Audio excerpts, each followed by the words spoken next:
ప్రతి సంవత్సరం బహుజన బతుకమ్మతో రాష్ట్రమంతా తిరుగుతున్నటువంటి బహుజన బతుకమ్మ ఆ నిర్వహణ కమిటీ ఆధ్వర్యంలో భాగస్వామ్య సంఘాలతో కలుపుకొని మరొకసారి ఈ సంవత్సరం కూడా ఇంతకుముందు లక్ష్మక్క గారు చెప్పినట్లుగా ప్రకృతి విధ్వంసం అంటే ప్రజలపైన యుద్ధమేనంటూ శాంతి స్వావలంబన కోసం అందరము కలిసి బహుజన బతుకమ్మతో కలిసి ఆడుకుందాం పాడుకుందాం రాండ్రి అని పిలుపునిస్తూ ఈ సంవత్సరం కూడా కదలడానికి సిద్ధపడుతున్నటువంటి సందర్భంలోనే ఈ సమావేశం. ఈ సమావేశంలో అందరి అభిప్రాయాలతో పాటు అందరూ కూడా అనుకున్నది ఏంటంటే మొత్తంగా ఇవాళ రాష్ట్ర వ్యాపితంగా కూడా వనరుల విధ్వంసం కొనసాగుతూ ఉంది, ప్రకృతి విధ్వంసం కొనసాగుతూ ఉంది, అడవుల విధ్వంసం కొనసాగుతూ ఉంది, గ్రామాలలో మత్తు పానీయాలతోటి యువతంతా కూడా పక్కదారి పడుతుంది, గంజాయి తాగి ఎక్కడికక్కడ నిర్వీర్యమైపోతుంది యువతంతా కూడా. అందుకోసం వీటన్నిటిపైన కూడా అంతేకాకుండా ఇవాళ బీసీ కాన్సెప్ట్ ఏదైతే సీరియస్గా ముందుకొచ్చిందో అటువంటి బీసీ కాన్సెప్ట్ని కూడా మనం ముందుకు తీసుకుపోవాల్సినటువంటి అవసరం ఉందని ఇవాళ వచ్చినటువంటి ఈ అంశాలతోటి కూడుకుని ముందుకు రావాలని బహుజన బతుకమ్మను వాళ్ళంతా కూడా కోరడం జరిగింది. అంతేకాకుండా ఇప్పటికీ అంటరానితనం ఉంది, వివక్షత ఉంది, మహిళలపై అత్యాచారాలు ఉన్నాయి, మహిళలపైన హింస కొనసాగుతూ ఉంది, ఇవాళ అడవులన్నీ కూడా ఆగమైపోతున్నటువంటి సందర్భం ఉన్నది, నిరుద్యోగంతో యువతీ యువకులంతా కూడా వలసల బాటలు పడుతున్నారు, గ్రామాలలో వనరుల విధ్వంసం కొనసాగుతున్నటువంటి సందర్భంలో అక్కడున్నటువంటి కోతులు ఇంకా మిగతా జంతువులన్నీ కూడా గ్రామాల వరకే కాదు పట్టణాల వరకు కూడా వస్తున్నటువంటి పరిస్థితి ఉందని చెప్పేసి కూడా ఇవాళ బహుజన బతుకమ్మ ఈ విషయాలన్నింటినీ కూడా వెలికి తీస్తుంది.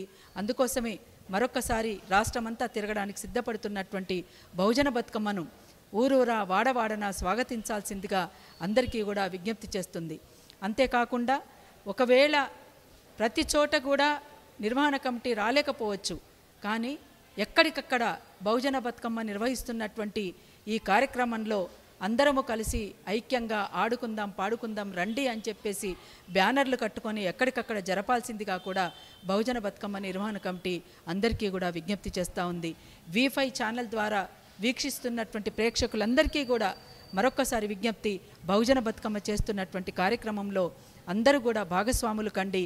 మేము అందుకోలేని చోట ఎక్కడికక్కడ బ్యానర్లు కట్టుకొని ఆడుకోవాల్సిందిగా పాడుకోవాల్సిందిగా ఆ రకంగా జరిపేటువంటి కార్యక్రమంలో అన్నదమ్ములందరూ కూడా భాగం పంచుకోవాలని అందరికీ కూడా విజ్ఞప్తి చేస్తుంది.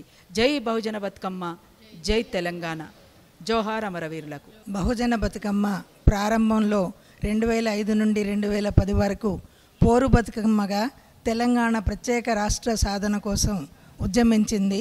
ఆ రోజు నేను Osmania university women studies centre డైరెక్టర్గా ఉన్నాను. ఆ సందర్భంలో ఆర్ట్స్ కళాశాలలో ఈ తెలంగాణ ప్రత్యేక రాష్ట్రం కోసం ఉద్యమాన్ని కొనసాగించినప్పుడు విమలక్క బృందంతో మేమందరం కలిసి పనిచేసాము. 2010లో బాటలో బతుకమ్మ అయితే ఆర్ట్స్ కళాశాల ముందు బతుకమ్మని ఒక ఉద్యమానికి సూచిగా తెలంగాణలో ప్రత్యేకమైనటువంటి పూల పండుగగా దీన్ని నిర్వహిస్తూ ఈ ప్రతి సంవత్సరం ప్రధానమైనటువంటి అంశాన్ని చేపట్టి ఆ అంశ సాధన కోసం ఆనాడు పనిచేసాం. 2012 తర్వాత దీనికి బహుజన బతుకమ్మ అనే పేరు పెట్టడం జరిగింది. ఈ 15వ సంవత్సరం. ఈ 15 సంవత్సరాల్లో ప్రతి సంవత్సరం ఆ సంవత్సరం ప్రత్యేకించినటువంటి ప్రత్యేక సమస్యని దృష్టిలో పెట్టుకొని ఆ సమస్య ఆధారంగా మహిళల హక్కుల కోసం, మహిళలపై జరుగుతున్నటువంటి అత్యాచారాల గురించి ప్రత్యేకమైనటువంటి శ్రద్ధ తీసుకొని ఆ అంశంపై ఈ బృందము వివిధ గ్రామాల్లో ప్రతి సంవత్సరం కూడా 10 జిల్లాల్లో 10 ఊళ్ళు తిరిగి ఆ ఊళ్ళల్లో వెలివాడలు కావు తొలివాడలు అంటే అంటరాని వాళ్ళని అంతకుముందు బతుకమ్మ ఆడనిచ్చేవాళ్ళు కాదు, బతుకమ్మకు దూరంగా చేయబడినటువంటి మహిళల్ని సమాజంలో మిగతా వాళ్ళతో కలుపుతూ బహుజన బతుకమ్మ తొలివాడల్లో ఈ బతుకమ్మను చేర్చడం ద్వారా మహిళల్లో ఐక్యత, మహిళల్లో అందరూ ఒకటే మహిళా సమస్యల గురించి ఆలోచన ప్రారంభించింది. ఆ తరువాత ప్రకృతి వ్యవసాయం గురించి, నల్లమల్ల యురేనియం వలన పర్యావరణ పరిరక్షణ కోసం ఈ జాగ్రత్తలు తీసుకున్నది. ప్రతి గ్రామంలో బహుజన బతుకమ్మ నిర్వహించేటప్పుడు ఆ ఊళ్ళో ఉండేటువంటి గుట్టలకి బహుజన బతుకమ్మ గుట్టగా, చెరువులకి బహుజన బతుకమ్మ చెరువుగా పేర్లు పెడుతూ ఆ చెరువులని గుట్టలని పరిరక్షించడానికి బహుజన బతుకమ్మ బృందం చాలా కృషి చేసింది.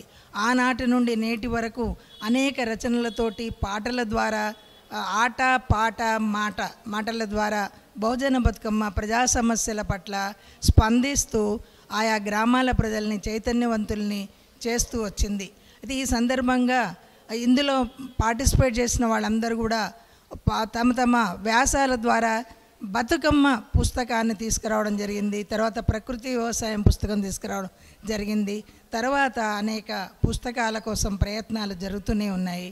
పోతే ఈ బహుజన బతుకమ్మ ఈనాడు 15వ సంవత్సరం తీసుకున్నటువంటి అంశం ఏంటంటే ప్రకృతి రక్షణే ప్రజల రక్షణ. ప్రకృతి విధ్వంసం అనేది ప్రజలపై జరిగేటువంటి యుద్ధం లాంటిది. ఇటువంటి పరిస్థితుల్లో శాంతి కోసం మనం అందరం కలిసి పనిచేయాలి. ఎందుకు అంటే ఇక్కడ క్లౌడ్ బర్స్ట్ అవుతున్నాయి, వరదలు వస్తున్నాయి, అని అనుకోకుండా కరువు కాటకాలు వస్తున్నాయి. అంతేకాకుండా అడవులు ధ్వంసానికి గురయ్యాయి. రియల్ ఎస్టేట్ బిజినెస్ ద్వారా కూడా వ్యవసాయ భూములు లేకుండా పోయాయి. ఇక్కడ ప్రకృతిలో పనిచేసే శ్రామిక ప్రజల యొక్క హక్కులు హరించబడుతున్నాయి. కార్పొరేట్ సెక్టర్లు బాగుపడుతున్నారు.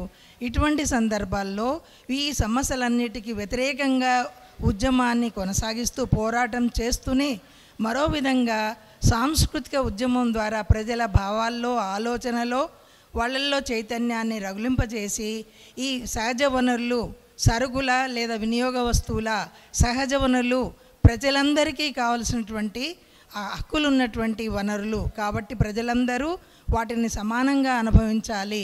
దానికోసం ఈ సంవత్సరము ఇక్కడ మనము నేల కోసము, భూమి కోసము, ప్రకృతి కోసము, పోతే వాటర్ కోసం, నీటి కోసము ప్రతి అంశాన్ని దృష్టిలో పెట్టుకొని సేవ్ నేచర్ అనేటువంటిది, సేవ్ నేచర్ సేవ్ ఫ్యూచర్ అనేటువంటి ప్రధాన కార్యక్రమం ద్వారా ముందుకు వెళ్ళడం జరుగుతుంది. ఈ కార్యక్రమాలతోటి ఈ బహుజన బతుకమ్మ ఈ సంవత్సరం ప్రధాన లక్ష్యంతో ముందుకు కొనసాగుతుంది.